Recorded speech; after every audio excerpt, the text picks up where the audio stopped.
meet the Mets. Step right up and greet the Mets.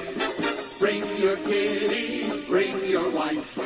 Guaranteed to have the time of your life, because the Mets are really socking the ball, knocking those home runs over the wall. East side, west side, everybody's coming down to meet the METS Mets of New York town. Oh, the butcher and the baker and the people on the streets, where do they go? To meet the Mets! Oh, they're hollering and cheering and they're jumping in their seats. Where do they go? To meet the Mets! All the fans are true to the orange and blue, so hurry up and come on down, 'cause we got ourselves a ball club, the Mets of New York town. Give 'em a yell! Give 'em a hand! And let 'em know you're rooting in the stand. Come on and meet the Mets. Meet the Mets. Step right up.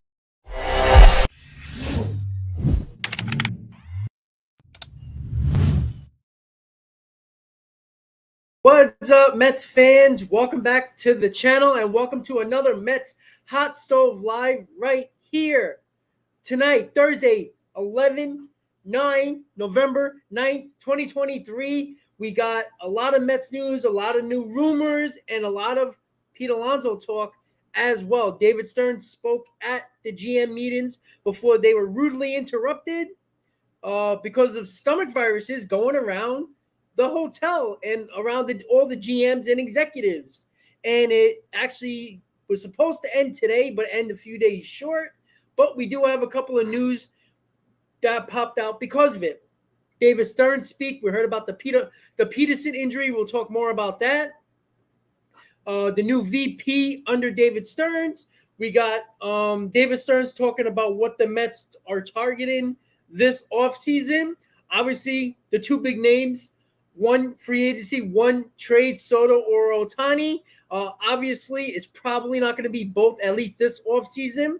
But there is a very interesting dynamic here where I think that one of them are probably more likely than the other. Again, top three starting pitching targets for the New York Mets. And, of course, the big plans around Citi Field that have been talked about over the last couple of days. And there's 8 billion reasons why this is finally happening for Mets fans. So, once again, guys, don't forget to please hit on that like button. If you're a new subscriber of the channel, say what's up in the chat. If you're not a Mets fan, that's okay. Say what's up. But make sure you hit on that like button, guys, and keep on coming back for more for all the offseason news for the Mets and around baseball with MLB Free Agent Frenzy. That will be twice a week. Mets Hot Stove will be 3 times a week. Usually it will be Monday, Wednesday, and Friday. But unfortunately, yesterday, for some reason, I couldn't get online for some apparent reason. But it's a special edition Thursday for Mets Hot Stove. So expect MLB Hot Stove tomorrow. And Saturday will be MLB Free Agent Frenzy. And then we'll get back into the new week going forward with all the live streams throughout the offseason. All right, guys. So the first thing I wanted to talk about that popped up the other day was the David Peterson injury. Let me just pull it up really quickly so I get the exact details of exactly what is happening with David Peterson. So David Peterson, and this is why I think David Peterson was so bad last year, was because I think he was always dealing with this. I mean, you don't just tear your labrum, which is in your hip, and it's his left side, by the way, and you know it just don't come out of nowhere, especially after he had such a good 2022 season and then to have a complete 180 in 23. There was something clearly wrong. And the problem with this injury, especially for a pitcher, is that it's a rough rehab process. It's 6 to 7 months. He did tear his left labrum in his left hip. And that injury after surgery takes about 6 to 7 months. So if you do the math, it's already November. Say if he does it in the next 2 weeks. So you got December, January, February, March, April, May, June. At the earliest, David Peterson will be back. And a lot of people would say, oh, who cares about David Peterson? We need better pitching than that. It comes down to depth as well, right? That's important. You can't buy or trade for 5 or 6 pitchers, and you're going to spend a ton of money on guys that are not going to be in the rotation, and they're going to be there because of depth. That's a dangerous game to play, specifically when your team needs more than just starting pitching.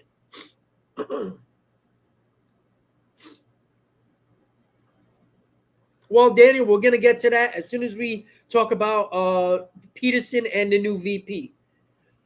You got to remember, guys, the fact of the matter is, and I'm trying to get on my couple of notes here that I'm trying to figure out exactly what I was writing because I can't read my damn handwriting, but that's okay.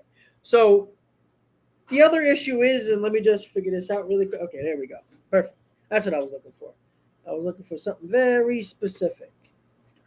All right. Yes. All right. So he did get the surgery already. Yes. I just saw it right now when I pulled it up. So he had surgery on Wednesday. So yesterday he had surgery. So again, it's still going to be around June at the earliest. And again, that's just to come back from that injury. That is not, when he will be back to be pitching at the big league. So that means 6 to 7 months of recovery. Then got to go through his basic spring training. So you might not see him until August and September. And that might not necessarily be a bad thing, but it does suck considering the fact that you know how many times injuries happen. And I don't care if you're 25 years old or 38 years old. There's injuries. I mean, there's injuries all up and down Major League Baseball. I mean, the Texas Rangers had a ton of injuries in their pitching staff. I mean, they went out and got trades, and even the guys they traded for, like Max Scherzer was often injured. So, and their big name free agent for the pitcher was Jacob deGrom, and he didn't even pitch for more than 4 games. So that's where you have to be careful when it comes to looking at exactly what you need as a priority, as we'll get to that in a little bit, and what you also have to do as depth, right? Just because you don't like Tyler McGill or David Peterson, they're going to be a part of this depth. They might not be in this rotation starting the season, but there will be a time at least one pitcher is going to get hurt. Maybe not for the season, but maybe for a couple of weeks, maybe a month. You're going to need guys like McGill and Peterson and Luke Casey and Mike Vazel, the guys that are probably going to be here going forward for depth. Right, you can't expect, and this was the problem that I had a lot of problems with Met fans last year, was that they were so mad at McGill and Peterson because they had to step into a role they weren't ready for, and that's just obvious. It went downhill so quickly with the rotation that it just started off on the wrong foot. And when you do it in 2022, it was kind of later in the season when they started to with McGill and Peterson. They got ran into this rotation rather quickly because of all the injuries. And that's not an excuse. They got to do their job. But clearly, David Peterson was injured, and he probably had discomfort, maybe a little bit of pain. I mean, to think that you had a torn labrum, it's kind of hard to say, oh, well, I have a little bit of a discomfort, but I don't think it's that bad. So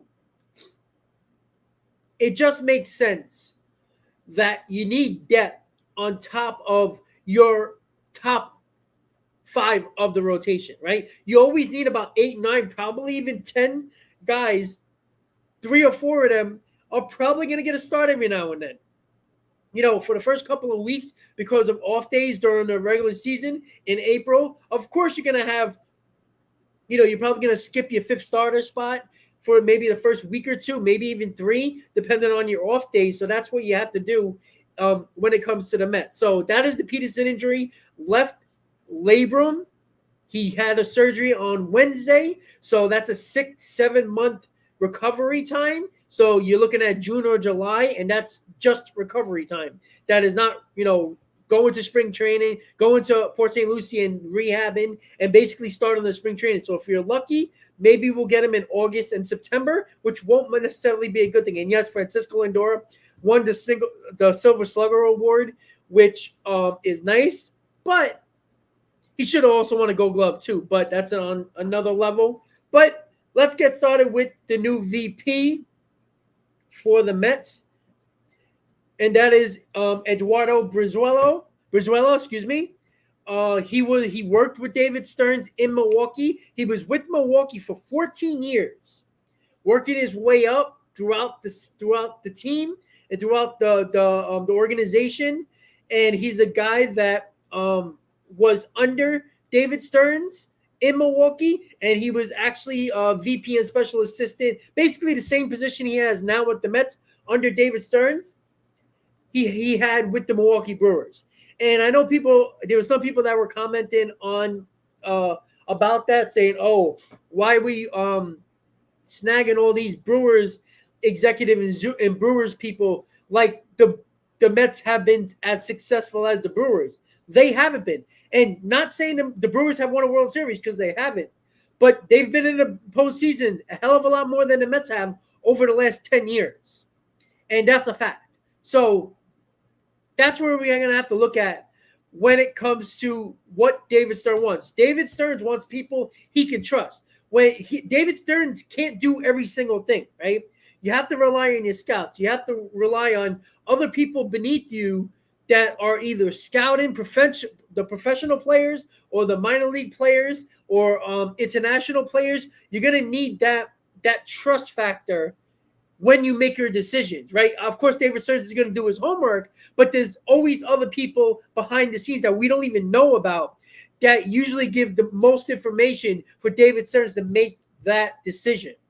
Like, for example, the Corbin Burns situation. Even though David Stearns has been a part of the Brewers organization for a while, he knows all about Corbin Burns. There's two things that David Stearns loves, and you could see it with the Brewers over the last 5-6 years when he was a big part of that team. Starting pitching, solid to really good starting pitching, good bullpens, and power. That's actually three things, but I put the pitching as a whole. Pitching and power. That's two things that he loved to put together in a team for the Milwaukee Brewers. And I don't see why his philosophy will change with the New York Mets. Now, that's not saying that he's going to not care about average and just worry about power. Again, automatically, just David Stearns taking over on the Mets, he automatically has a better player on the Mets than he ever did with the Brewers. Christian Yelich wasn't the same player that he was with Miami, with the Marlins, right? You walk into the Mets job, you have a Pete Alonso, you have a Francisco Lindor, you even have a Brandon Nimmo. The Brewers don't have that. They only have one of those guys. And yes, they made the playoffs and they fail, but I look at it this way. Because they had financial restraints, I don't think David Stearns can do everything he wanted to do to improve that team the way he wanted to, right? I talk about this all the time. Find me a team that won a World Series over the last 10 to 12 years that didn't have a top 10 payroll. And there's a reason for that. The reason for that, why did the Arizona Diamondbacks, they went on a great run, right? They went on an amazing run, but they got absolutely destroyed in the World Series. They had no answer for anything the Rangers did. And why was that? Because when he needed that big-time money guy, that big-time player to come through in the biggest spot, in the biggest moment, which is the World Series, the Arizona Diamondbacks had nobody to go to. Corbin Carroll is going to be a great player, but he is a rookie, right? He's not at that level yet. He's probably going to get better, right? Wasn't at the Seager level or the Semien level or the Adolis Garcia level, right? That's what they were, right? They didn't have that person to go to. When things went wrong, they didn't have that one guy to turn to. The Rangers had about 2 or 3 of them.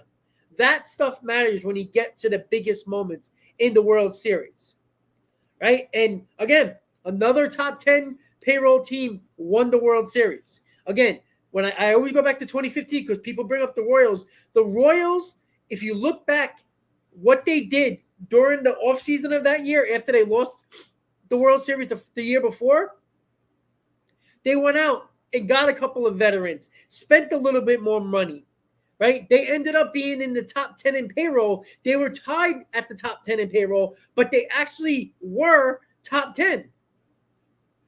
And even still, before that offseason, they were 12th in Major League Baseball in payroll, and they moved up to 10th with the moves they made in the offseason and at the deadline. So, again, when people say, excuse me, when people's like, oh, money doesn't buy you championships.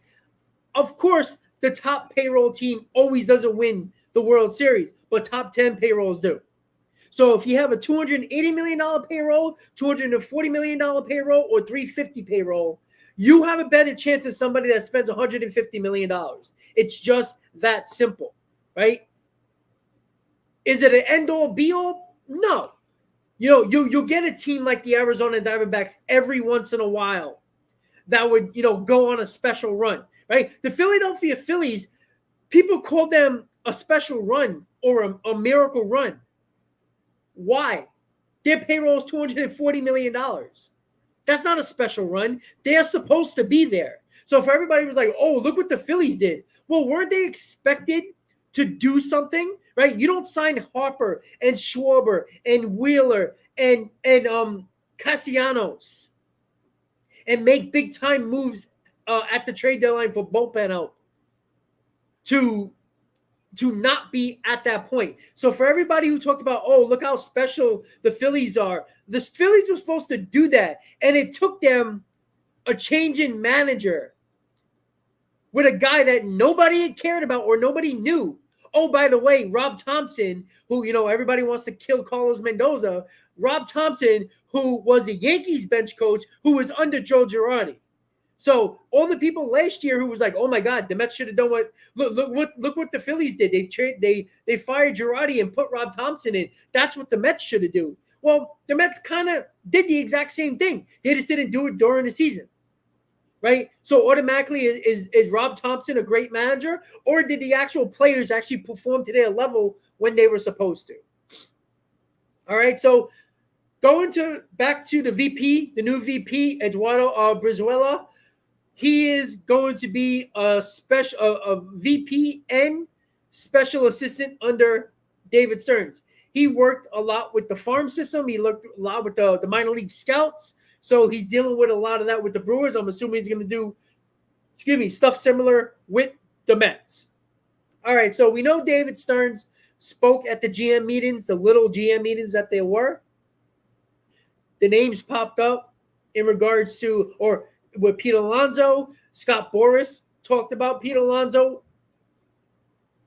And there was a reporter that asked, what is your biggest needs going into the offseason for player acquisition? He said it right away. There is no hiding the fact that pitching is our main issue, is our main problem and need. He said that. And that's not something that anybody should be shocked about. And listen, it's always nice for your own GM, president of baseball ops, whoever's running the team. And sorry, guys, I'm a little under the weather. So if I keep on, taking a break, I apologize.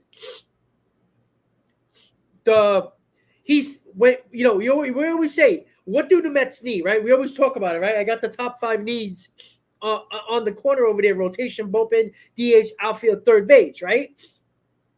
When you hear the guy who is supposed to be the player acquisition guy, the guy who is supposed to do that job, tell you outright that he knows we need pitching, that should be a little bit of a sigh of relief. Because how many times do we say, oh, look at the Yankees last year. I don't want to bring the Yankees up when it's a Mets hot stove, but it's a perfect example. Last offseason, the need was for them to get a left fielder, right?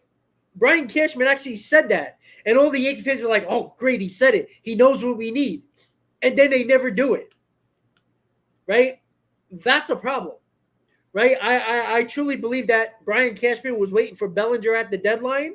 And then when that didn't transpire and that fell out of his hands, I think he had an empty bag in his hands right there.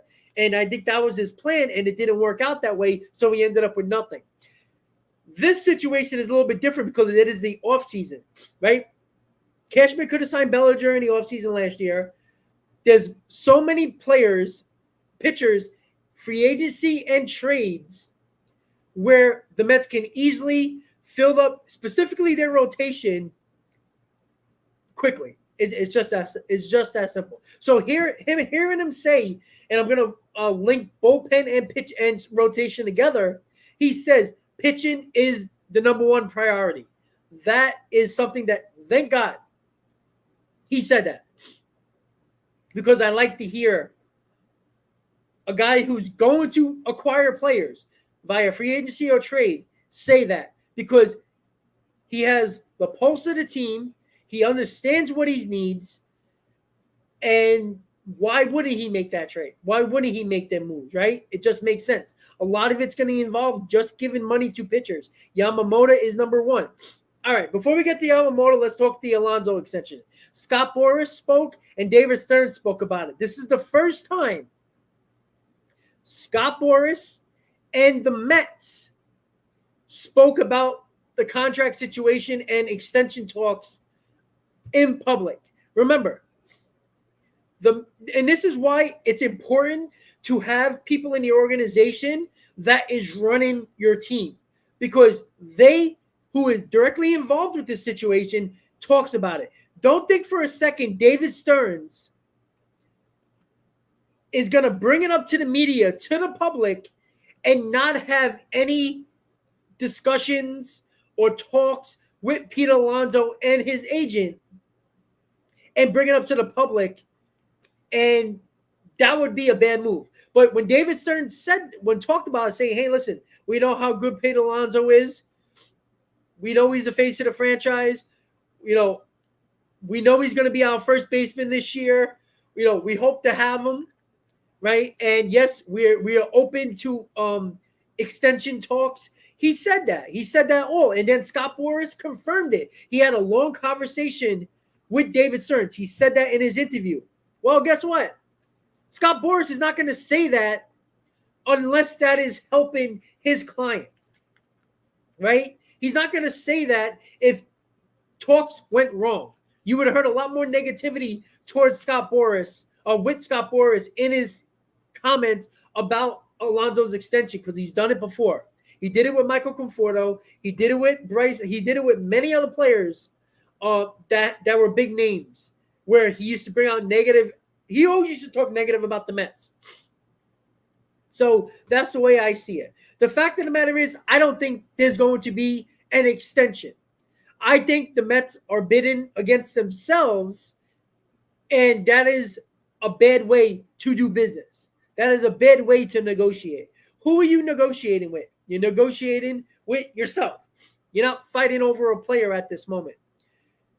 I would not be shocked if the Mets do the exact same thing what they did with Edwin Diaz and they did with Brandon Nimmo. The Mets can outspend anybody. Anybody.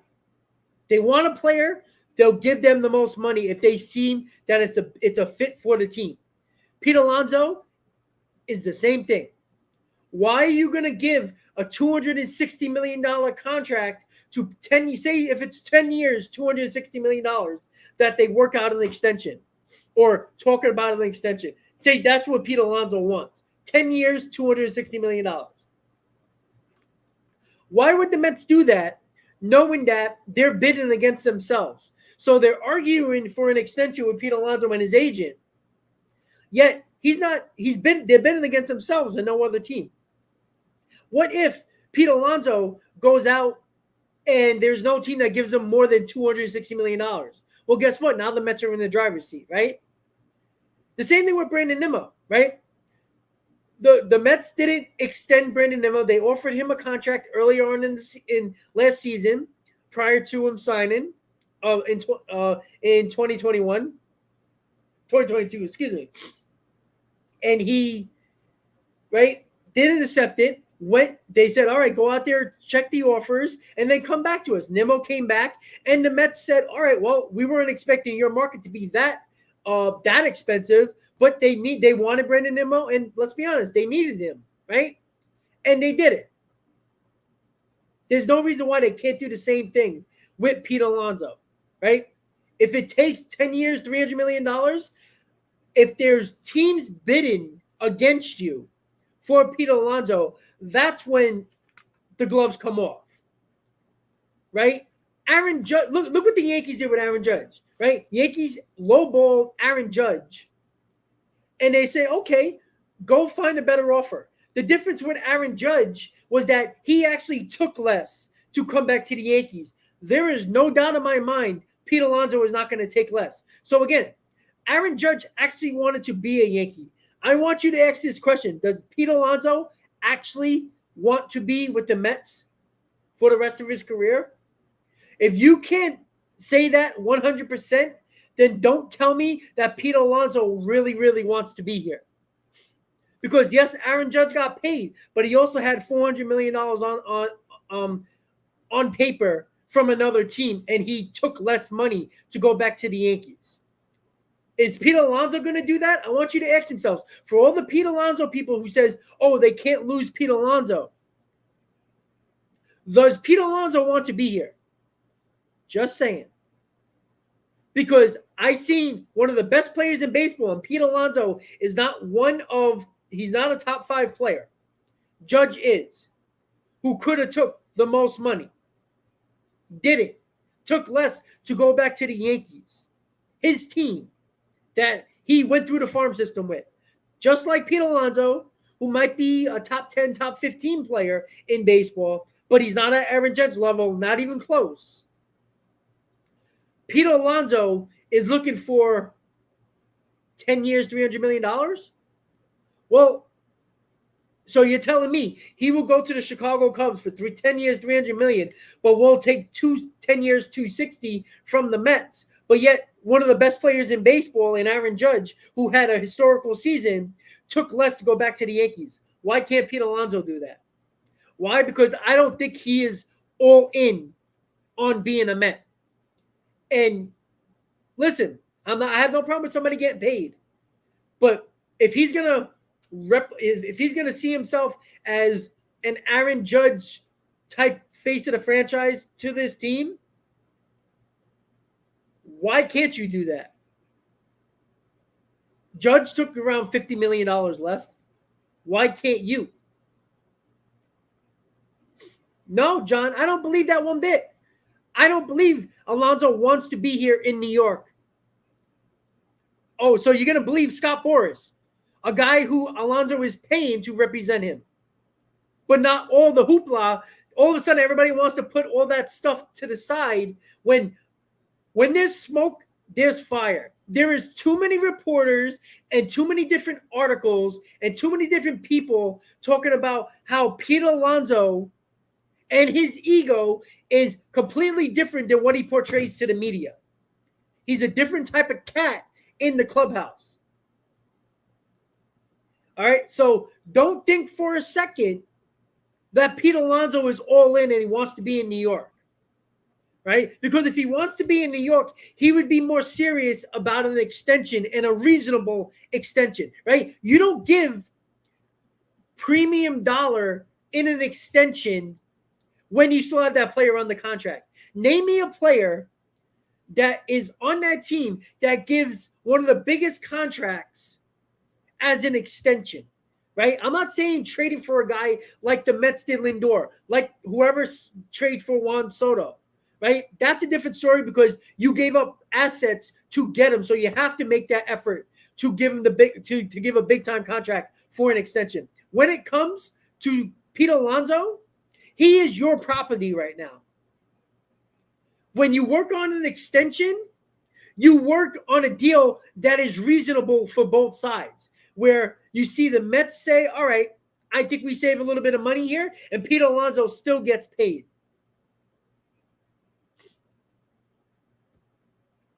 No, John. Boras says whatever he wants to get his player paid, right? Just remember, Alex Rodriguez, everybody knew that Alex Rodriguez wanted to come to New York. Everybody knew it. Scott Boras let him go to the Texas Rangers. You know why? Because it was the most money in free agency. So don't tell me Scott Boras is not going to say it because everybody knows it. That's nonsense. Because if that's the case, Pete Alonso would have been signed already. You don't think the Mets offered him a 6-7 year deal around $200 million, which is reasonable? It's a team-friendly deal, and Pete Alonso is going to get between $25 and $26 million in that deal. But he's looking. I don't think the Mets will have a problem giving him an 8-year deal. The reason why the extension is not signed is because Pete Alonso is looking for a 9-10 year deal between $270 and $300 million. He is not that player. He is not better than two first basemen that I continue to mention in Freddie Freeman and Matt Olson. He's not a better overall player than both of those guys. There is no reason why he should get $100 million more than both of them. That's insane. Well, Johnny, can't talk about the open market yet. There is no open market. That's the point. Boras can't bring that up because that's not leverage. Why would Boras bring up the open market when the Mets have all the leverage? Pete Alonso is under contract for one more year. Is Pete Alonso going to have a bad year because he's depressed he didn't get an extension? That's only going to hurt his free agent value. You're not going to bring an open market there where there's no open market. Right? Brandon Nimmo, who hired Scott Boras, right, talked about consistently about the open market with Brandon Nimmo because he actually was a free agent. Pete Alonso is not a free agent. Just that simple, right? I'm not saying don't pay Pete Alonso, but you're bidding against yourself, right? People complain all the time about Francisco Lindor's contract. Do you know why the Mets gave him that $300 million contract? People are up in arms every single day about it. You know why they gave him that contract? Because prior to that 2021 season, after that season, Correa, Seager, Simeon, right? There was 3 or 4 top shortstops, and everybody was like, wow, all these guys are going to get $300 million contracts, right? Everybody was going to get $300 million contracts, right? Lindor was probably top 2 shortstop when it came to that, right? You couldn't predict that after the 2021 season that the owners were going to basically collude and not pay these guys all this money. Remember the owners weren't how many free agents going into the 2022 season, spring training? There was so many free agents still available was because the owners didn't want to pay top dollar for these guys and spend massive contracts. When the Mets traded for Lindor, it was a progressive move, right? Obviously, Steve Cohen wanted to make a splash, and to get Lindor a year before his contract ended, a lot of people, you were talking about Corey Seager getting over $300 million. You were talking what Lindor got, probably a little bit more with guys like Correa, who had more postseason experience, who was a World Series champion, was going to get more. Correa was considered better than Lindor, right? Seager was almost on the same level, maybe a little bit less, a little bit more, depending on who you speak to. That's where you have to look at. Saint, I appreciate that, but why am I unwatchable? Because I'm telling the truth? Ah, yes. I know people don't like the truth, right? People want to have all lovey-dovey conversations about Pete Alonso and others, but yet the same people that complain about that want to give every penny to Pete Alonso are complaining about Francisco Lindor. When I continue to say, all-around player, Lindor has been better than Pete Alonso. It's just a fact. And this is not saying Pete Alonso shouldn't get paid. That's not what I'm saying. The fact of the matter is the New York Mets are bidding against themselves right now. They're bidding against themselves. The same way the Yankees did with Aaron Judge. They gave him a decent contract they offered prior to the season. A judge was like, no, I'm betting on myself. No problem. And then what did the Mets do? What did the Yankees do? Right? At the end of the day, they still got their guy back. There is no reason why the Mets can't do that with Pete Alonso. Why would they bid against themselves when they don't have to? That's the problem that I keep on going back to. Why are you going to throw out a 10-year, $270 million deal when Pete Alonso is probably not going to get that on the open market? And even if say the Cubs go to that level, the Mets can do that once they have other teams bidding. They can outpay everybody. Okay, Daniel, but Pete Alonso's still going to get paid. There is no reason why Pete Alonso should get paid more than Matt Olson. Matt Olson is a better overall player. Pete Alonso is not better than Freddie Freeman, even at Freddie Freeman's age. Look at an overall player. That's the problem. Mr. Delight, would I gamble? Yes, because no matter what, Pete Alonso and Scott Boras know they're always going to go back. Scott Boras is not stupid. He did it with Brandon Nimmo. You got to pay attention to the tea leaves, guys. Exactly what Brandon Nimmo did. You don't think Scott Boras with Brandon Nimmo is going to do the exact same thing with Pete Alonso? He went out, looked at the market, and then Scott Boras came back to the Mets with the best offer they got, which was the Colorado Rockies, which was a 7-year deal around the same AAV. The Mets gave a little bit more money with an extra year. You shouldn't be concerned about any Met becoming a free agent. If Steve Cohen believes that Pete Alonso should be a Met long-term, and Pete Alonso and Scott Boras believe they can get 9 or 10 years, then let them try to find it. And if they do find it, you know Scott Boras is always going to come back to the Mets because he knows who has the most money. And if Steve Cohen says, yeah, okay, great. You know what? Fine. We'll give you that same, you know what? We'll even give you another few $1 million. And then boom, the deal would be signed. The Mets are not going to lose Pete Alonso because they're not going to cough up the most money. But you don't make a deal while the guy's under contract still and overpay for an extension when you're not bidding against anybody. That's the problem. That's what nobody's understanding. It's not about Pete Alonso should be here or not. He should be here. Absolutely. But why do you believe that Pete Alonso just wants to be here? If that's the case, he would have took a 7-year deal, a 6 or 7-year deal from the Mets. You don't think the Mets offered that deal? You don't think they offered him $26, $27 million per year around the 6-7-year deal? That's around $200 to $210 million? Of course they did. Why do you think Pete Alonso hired Scott Boras? Just to be happy? Just to say, hey, look, I got this guy. Yay. No.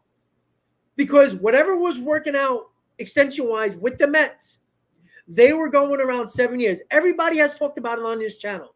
I don't care about other channels that might have said differently. If you hear guys like Nelson and Chris and Hayden, the guys who are constantly on my channels, what do they say? A 7-8 year deal makes sense for the Mets right now. If Pete Alonso becomes a free agent, all those years and numbers come off the table because now you're bidding against other teams. We know Scott Boras is a shark.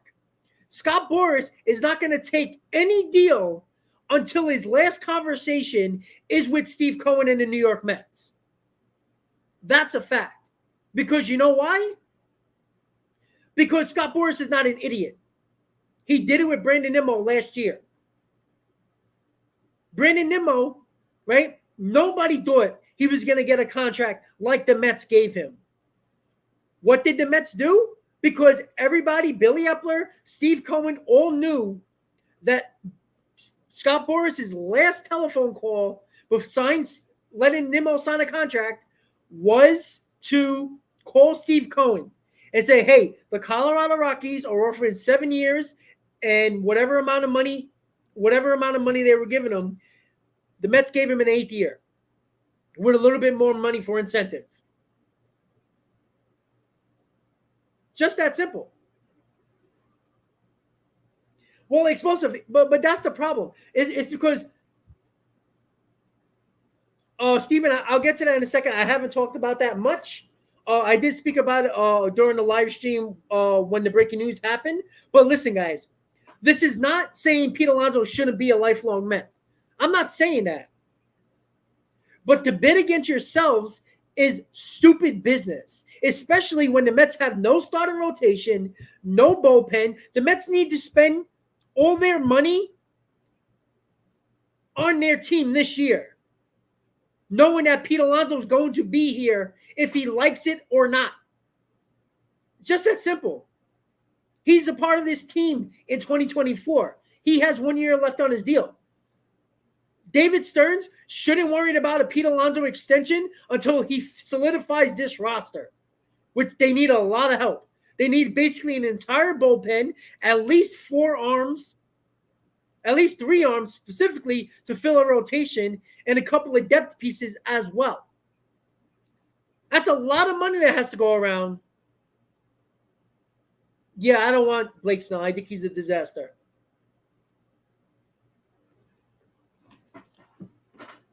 And that's everything that everybody's talking about. You think the Mets, the reason why they fell apart in the first few months was because of the Mets offense? No. You know what it was? Guess what it was, guys? Pitching. That's what it was. The pitching was a complete disaster for 3 months. The Mets scored the same amount of runs per game on average than they did in 2022. What was the difference between 2022 and 2023? Even though the Mets didn't have a great offensive year, they hit a hell of a lot more home runs, and they won 75 games. For everybody who just loves that. It's just that simple. Right? Pitching. Pitching keeps you in games. And I'm not talking about go crazy and sign, 3 or 4 aces and call it a day. Did you see the MLB playoffs this year? What rotation were you scared of? Probably not one. You need a bona fide ace, and you need a solid rest of the rotation. That's what you need. You need guys that can go out there every day and give you quality starts. And I'm not talking about 4 or 5 innings, okay? Right? Get a bona fide ace and solid starting pitching for the rest. Your 2 and 3 starter needs to do what Scherzer and Bassett did for the Mets in the regular season. That's what they needed to do. Where they can go 6-7 innings on a consistent basis and give your team a chance to win. Your 4th and 5th starter, most of the time, are going to have at least a 3.5 ERA or higher. Go around baseball. There was not one 4th starter or 5th starter that had anything lower than a 3.5 ERA. So for everybody who, that with the Mets, they were the only team in 2022 that had a 4th starter in Taijuan Walker that had under a 3.6 ERA. I think Walker had, a 3.3 ERA, 3.4 ERA. That was the only team. And it still didn't work out for the Mets in the playoffs. Right?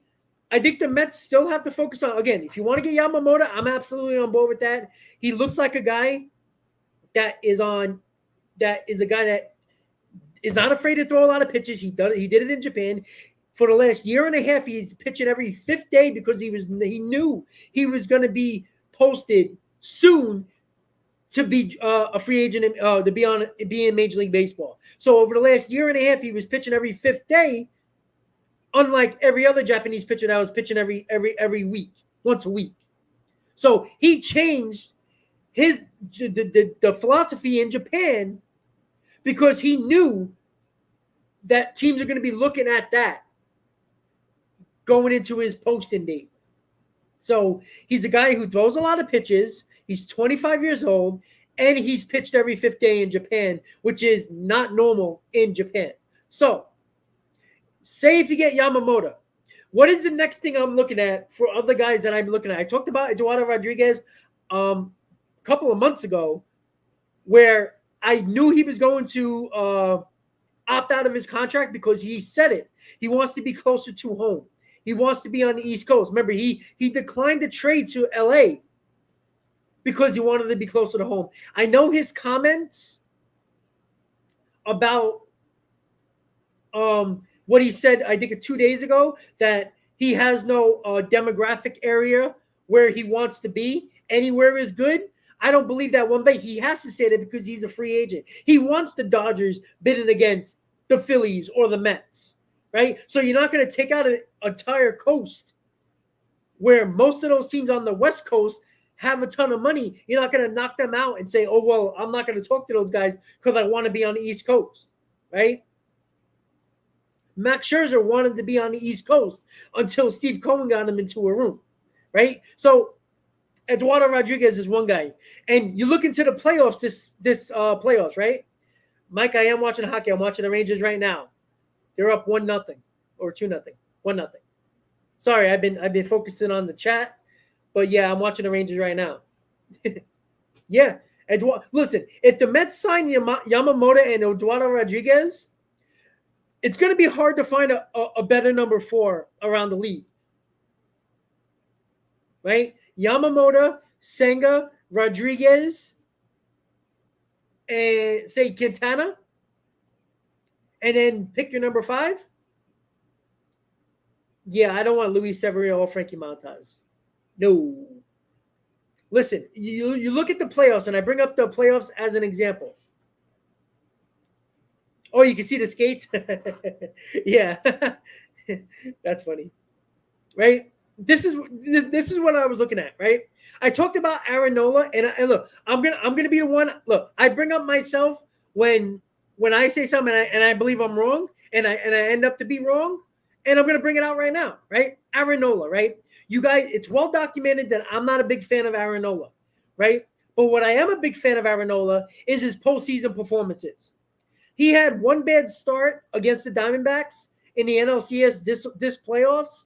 But if you look at his overall playoffs the last 2 years, he's been one of the Phillies' best pitchers in the postseason. Now, Nola is not going to jump off the charts in stats during the regular season, but when the important games happen, Aaron Nola seems to pick up his game. So a guy like Aaron Nola, who is probably not going to probably cost more than $150 million, if that's a guy I would have no problem making my number 4 or even a number 3 worst case scenario. That's a guy I like. Especially like if you get Eduardo Rodriguez, Nola, and Yamamoto, and I think Rodriguez and Nola are probably not going to go above that $150 million mark. Yamamoto is looking to get $200 million. That just makes sense, right? And then look at it this way. This is the way I see it. The New York Mets need guys that are known and looked at and proven to pitch in big games. Mike, I understand that, but it also took the Diamondbacks 84 wins, right? The Mets can get into the playoffs. The Mets didn't get into the playoffs was because their biggest players didn't perform in June. Their best players didn't perform in June, and their pitching staff was a complete disaster, right? You had no Verlander for a month, came back in May, took him basically 3 weeks to get back to his normal self. Scherzer was a complete disaster. There was multiple injuries in the rotation, and it was just a disaster from start, right? The Mets won 75 games with all those problems. You don't think if the Mets didn't have a bad June and had a 500 June, they would have been right around where the Diamondbacks were for a postseason situation. The fact of the matter is, Nola is a good pitcher, but he becomes very good, extremely good in the postseason. The same thing goes for Jordan Montgomery. Now, Eduardo Rodriguez and Jordan Montgomery, I would be okay with either one of them. One, because Jordan Montgomery in the postseason was excellent this year. You know, that's the same Jordan Montgomery that the Yankees and Brian Cashman says, oh, we're not going to use him in the postseason when they traded for Bader, excuse me. Yeah, I understand that, John, but name me a free agent pitcher that hasn't thrown a lot of innings. That's the problem. Like, you're running into that all over baseball. And this is why the Mets with Hamill and Scott and Christian and Vazel, all those pitchers that are coming up through the farm system are going to be important over the next 2 or 3 years. 100%. And the 4 pitchers that I mentioned are all now in the top 15. And most of them are in the top 10 now. So it just easy. That's another thing. What did I talk about with Taijuan Walker after the Phillies signed him? He's not going to be as good as he was with the Mets, because pitching at Citizens Bank more often than not just 2 starts a year like he did again with the Mets. He pitched twice in Citizens Bank Park and got destroyed both times. He has a full run ERA difference than he had with the Mets. And again, I had no problem with the Mets re-signing Taijuan Walker, because I think he would have performed well with the Mets. He would have been better as a Met than as a Philly. That was a fact. It happened. Easy. I think he did get a qualifying offer. Yeah, I believe he did get a qualifying offer. But again, I think we're too much into these draft picks now. All right, the Mets are a top 7 farm system now. Okay. I trust David Stearns because the Brewers, it's not like they picked in the top 10 over the last 6-7 years. All right. David Stearns has been in that organization and with the Brewers, and the Brewers were wildcard teams, division teams. They were picking 15th or worse over the last couple of drafts. And look at the pitching they developed and they drafted, and a couple of guys that they drafted position player wise.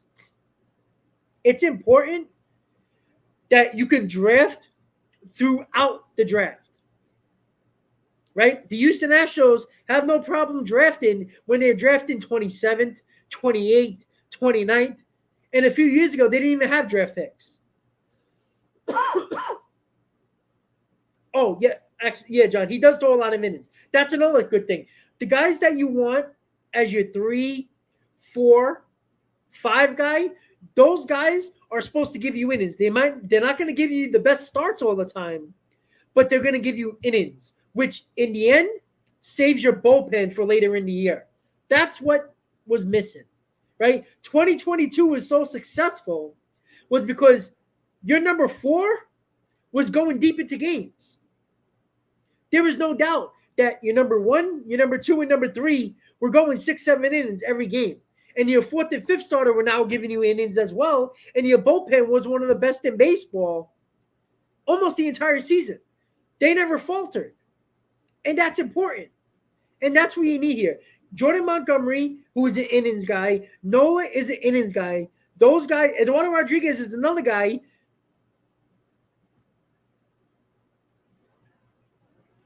Well, isn't Evaldi's not a free agent, right? I think he has another year on his contract, right? I don't think Evaldi's a free agent, buddy. Let me see. Hold on. Give me a second, guys. I don't think he's a free agent, but I could be wrong. Yeah, he signed a 2-year deal, so he's got 1 year left on his deal. So Evaldi's not a free agent. But again, and this is what I go back to, right? Evaldi is a guy that has pitched great in the postseason with Boston, and now you saw with the Rangers, right? He was one of their better pitchers.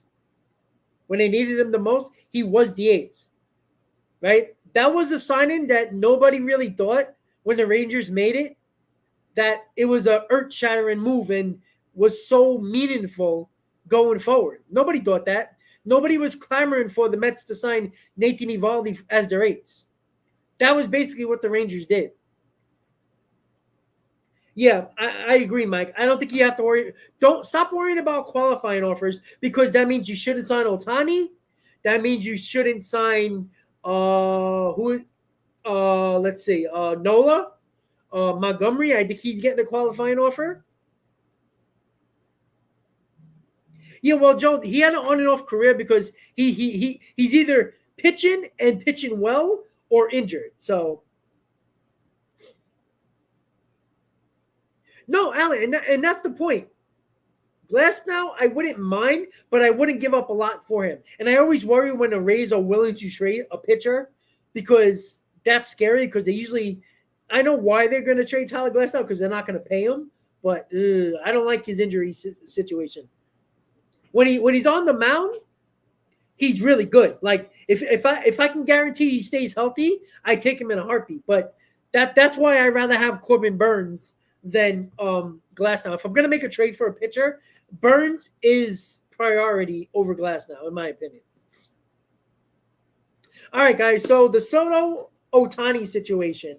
Now, I do believe the Mets are going to make a big-time offer, probably the biggest offer to Ohtani.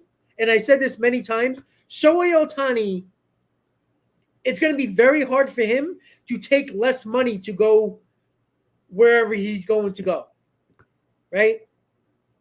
The union is going to be very upset. And I can assure you right now, the players' union is all over his agent and Ohtani to not take less money to go somewhere else.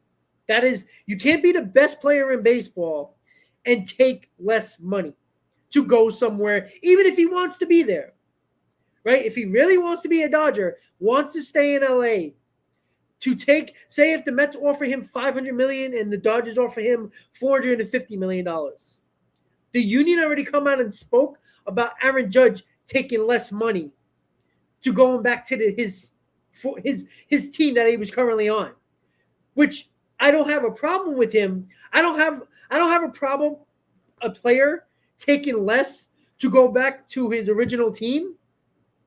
But we know Ohtani's not going back to the Angels. If Ohtani takes $50 million less, say if the Angels offer him 10 years, $450, and the Mets offer 10 years, $50 million, and he goes back to the Angels, I wouldn't be as mad because he's going back to what he knows.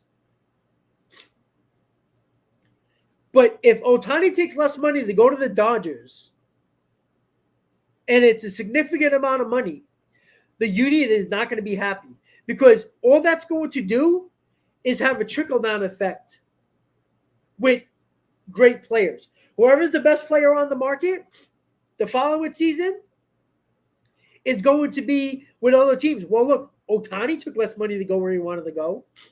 That's the problem, right? And this is going back to Pete Alonso once again. I don't believe for 1 second Pete Alonso will take a penny less to come back to the Mets. If the Mets offer him 9 years, $270 million, and another team offers him 9 years, $271 million, I will guarantee you Pete Alonso will not be a Met. That's the difference. No, he didn't complain about the contract. Judge was still paid, was the highest paid player in baseball. But him and a couple of player reps came out and says that he should have took the most money. I believe it was the Padres that almost offered him $400 million.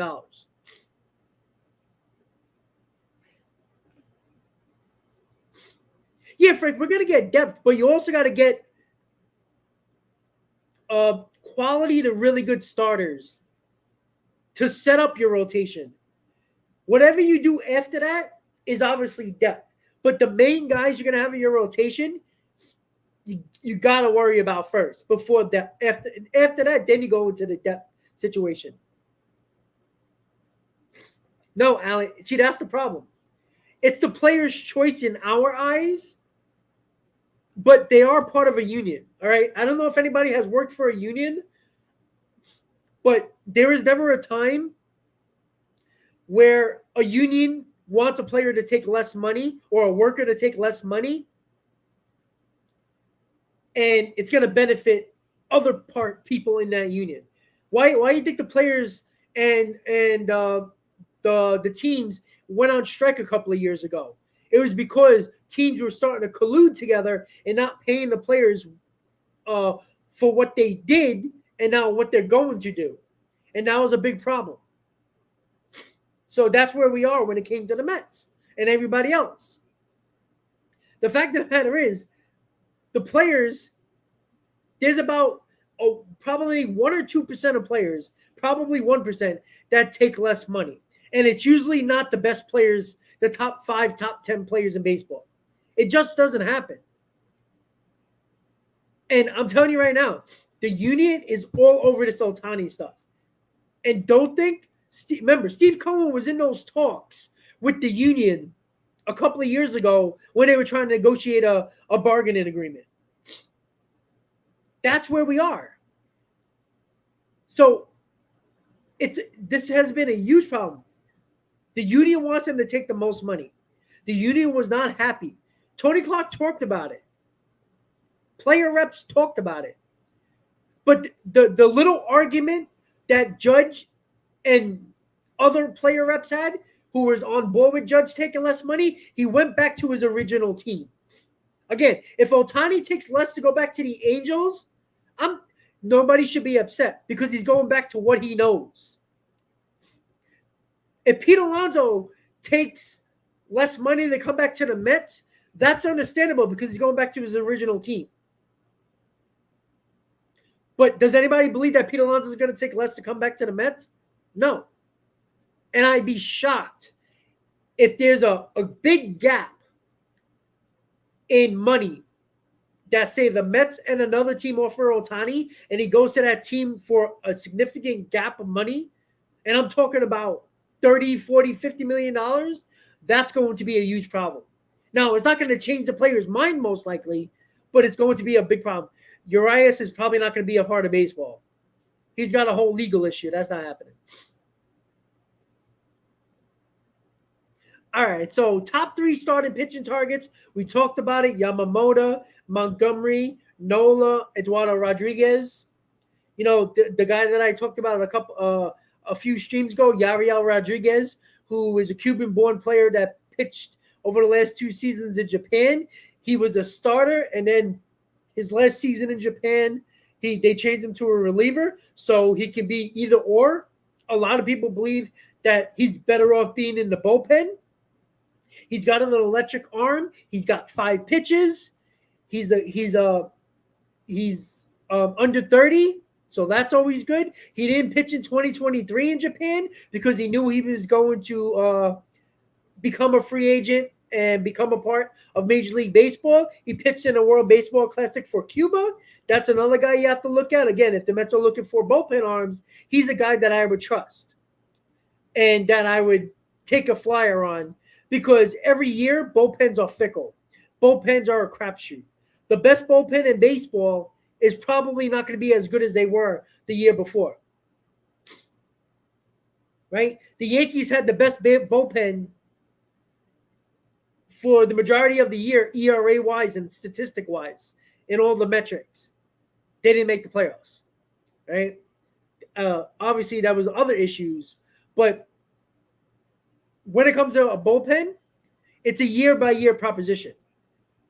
There is no reason, right? Aaron Loup had a career year with the Mets, went to the Angels, and was not even close to the pitcher he was with the Mets. Look at Ottavino. 2022 to 2023. He was crucial for 2022 in their bullpen. 2023, probably not. Not good, right? Every year, look at the Braves. They had a really good bullpen in 2022. 2023 wasn't as good. Very similar players. So we could talk about Andrew Chafin. Everybody, almost every Met fan wanted him. We need a lefty. We need a lefty besides Rayleigh. We got to get another lefty. Andrew Chafin went to the Diamondbacks. They traded him to Seattle for Paul Sewell. He wasn't very good. So just think, the guy who everybody wanted in Andrew Chafin became the guy that wasn't very good. So I look at it as this: have an open mind when it comes to the bullpen.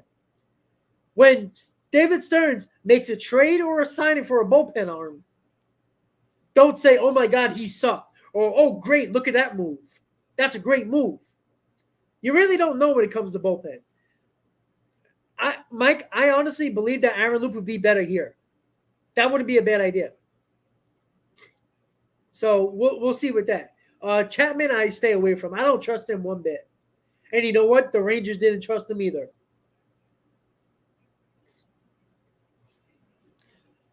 All right, guys. So last but not least on the list, the big plans around Citi Field. If you haven't heard, Steve Cohen and a couple of partners come together on building what is called the Metropolitan Park, which is going to have a Hard Rock casino, hotels, apartment buildings, a park, a sports book, everything around Citi Field, restaurants, bars.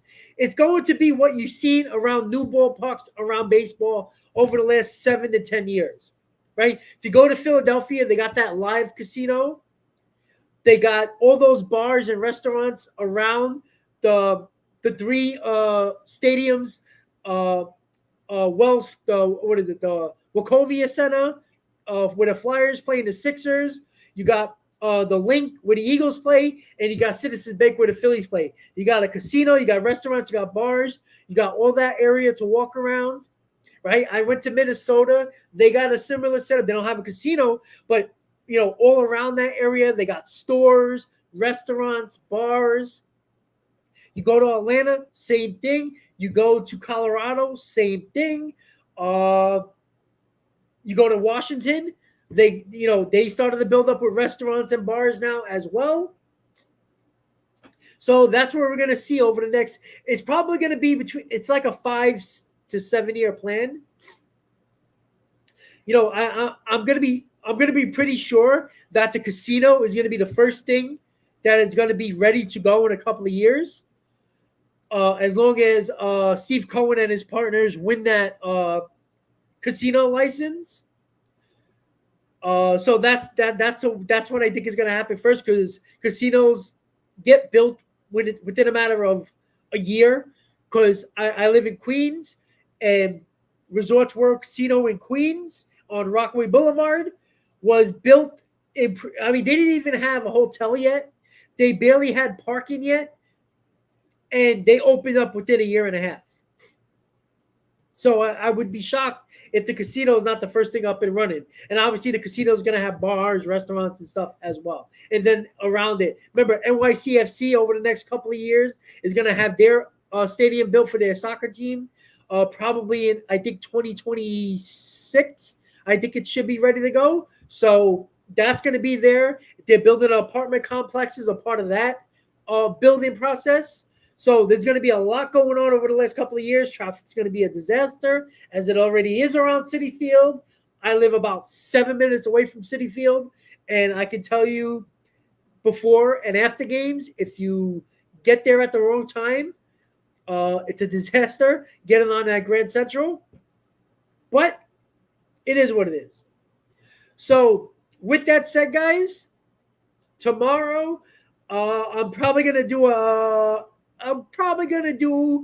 video on the Mets top DH targets they should be going after. I'll do a video. There'll be no live stream tomorrow, but there will be a video. Saturday will be MLB Hot Stove Live. Sunday will be MLB Free Agent Frenzy. I'm going to talk to Hayden to have him pop on. It'll be a part of the Shea Bridge Show. And then we'll start the new week with Monday, Mets Hot Stove. Tuesday, MLB Free Agent Frenzy, and so on and so forth. So a lot of live streams, a lot of videos. So tomorrow, look out for the top DH targets for our New York Mets around 6:30 tomorrow. There'll be no live stream tomorrow, so I'll see you in that video tomorrow. Be about a 5, 6, maybe 7-minute video. There's about 5 or 6 guys that I'm targeting for the Mets to look at for DH spot. So once again, guys, everybody have a great night. As always, Met fans, let's go Mets. I'll see you next time, guys. Have a great night.